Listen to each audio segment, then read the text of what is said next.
नमस्कार शिक्षक मित्र हो, संख्याज्ञान या घटकामध्ये आपण आज पाहणार आहोत 10 ते 20 पर्यंतच्या संख्यांची ओळख व वाचतो। मागील घटकामध्ये आपण 1 ते 9 पर्यंत संख्या विद्यार्थी ओळखतो वाचतो हे पाहिलेलं आहे। आज आपण साहित्याच्या माध्यमामधून विद्यार्थी संख्या ओळखतो हे पाहणार आहोत।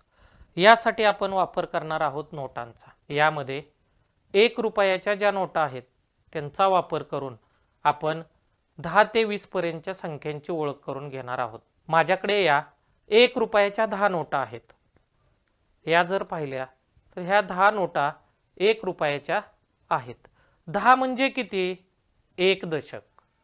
1 दशक म्हणजेच काय? तर हे 1 रुपयाचे सुट्टे 10 रुपये आहेत आणि त्यालाच आपण ही 10ची एक नोट वापरून हे सुट्टे 10 रुपये आणि हे बंदे 10 रुपये याचा आपण संबंध जोडू शकतो। यानुसार हे 10 म्हणजे 1 दशक। 10 म्हणजे 1 दशक आणि हे 1 दशक आपण संख्येच्या माध्यमातून अशा प्रकारे 10 हे दाखवू शकतो। 10 रुपये म्हणजे 10 हे आपण संख्येच्या माध्यमातून मुलांना काय करू शकतो? दाखवू शकतो। अशा पद्धतीने 10 म्हणजे 1 दशक हे मुलांना समजल्यानंतर पुढची संख्या आपल्याला मुलांना समजून सांगण्यासाठी हे 10 रुपये म्हणजे 1 दशक आणि सुट्टा मी 1 रुपया घेतला। 1 दशक 1 एकक मिळून होतात 11। 11 हे संख्येच्या माध्यमामधून आपण कसे मुलांना समजून सांगू शकतो शिक्षक मित्र हो? तर हे संख्या काठी माझ्याजवळ आहे। हे 11 हे चिन्ह आहे 11चं। 11 हे मुलांना आपण अशा प्रकारे समजून सांगू शकतो।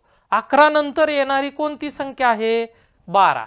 मग 12 साठी मी ही नोट 10ची एक नोट आणि त्याच्यानंतर 1 रुपयाच्या 2 नोटा 1 दशक 2 एकक मिळून होतात 12। मग हे 12 आपण संख्येच्या माध्यमातून मुलांना कसे दाखवू शकतो? तर हे अशा प्रकारे हे 12चं संख्या चिन्ह आहे। हे 12 मुलांना आपण काय करू शकतो? समजून सांगू शकतो। 12 नंतर येणारी संख्या आहे 13। 13 मध्ये हे 1 दशक 10 रुपयाची नोट म्हणजे आणि 1 रुपयाच्या 3 नोटा घेतलेल्या आहेत। 1 दशक आणि 3 एकक मिळून होतात 13। पण 13 आपल्याला संख्येच्या स्वरूपामध्ये मुलांना दाखवायचं म्हटलं तर हे संख्या चिन्हाच्या स्वरूपामध्ये आपण 13 हे मुलांना अशा प्रकारे काय करू शकतो? दाखवू शकतो, समजून सांगू शकतो। 13 संख्येनंतर आपल्याला पुढची संख्या पाहिजे आहे 14।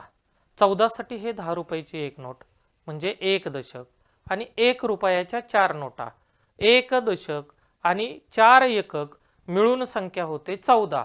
हे 14 आपण मुलांना संख्या चिन्हाच्या स्वरूपामध्ये कसं सांगू शकतो? कसं दाखवू शकतो? तर हे अशा प्रकारे 1 दशक 4 एकक हे 14 तयार होतात हे आपण मुलांना समजून सांगू शकतो। 14 नंतर पुढची संख्या आपल्याला पाहिजे आहे 15। यामध्ये ही 10 रुपयाची एक नोट त्यानंतर 1 रुपयाच्या 5 नोटा 10 रुपयाची एक नोट म्हणजे 1 दशक 1 रुपयाच्या 5 नोटा म्हणजे 5 एकक 1 दशक आणि 5 एकक मिळून होतात 15। हे संख्या चिन्हाच्या स्वरूपामध्ये आपण मुलांना कसं समजून सांगू शकतो? तर हे 15 हे ह्या संख्येचं काय आहे? चिन्ह आहे।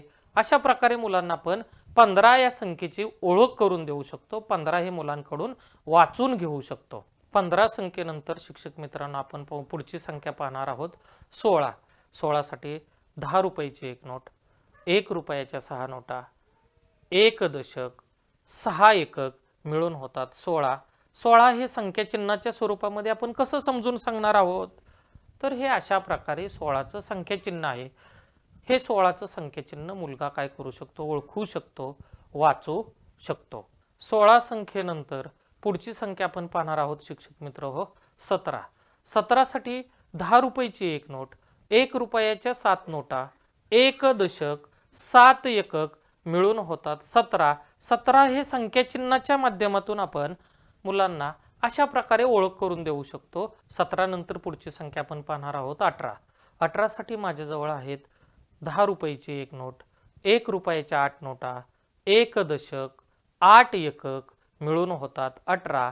18 हे संख्या चिन्हाच्या माध्यमामधून आपण मुलांना अशा प्रकारे समजून सांगणार आहोत हे आहे 18चं संख्याचिन्ह. मुलगा हे 18 ओळखतो, वाचतो. 18 नंतर पुढची संख्या आपण पाहणार आहोत 19. एक 10 रुपयाची नोट, 1 रुपयाच्या 9 नोटा, 1 दशक, 9 एकक मिळून होतात 19. 19 हे मुलांना आपण संख्याचिन्हाच्या माध्यमातून अशा प्रकारे दाखवू शकतो. हे मुलगा वाचू शकतो आणि ओळखू शकतो.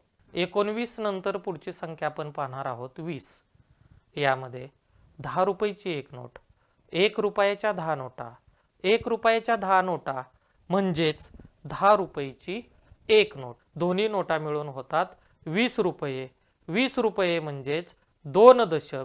2 दशक हे आपण संख्याचिन्हाच्या माध्यमामधून मुलांना अशा प्रकारे दाखवू शकतो. 2 दशक म्हणजे 20 हे मुलगा ओळखू शकतो, वाचू शकतो.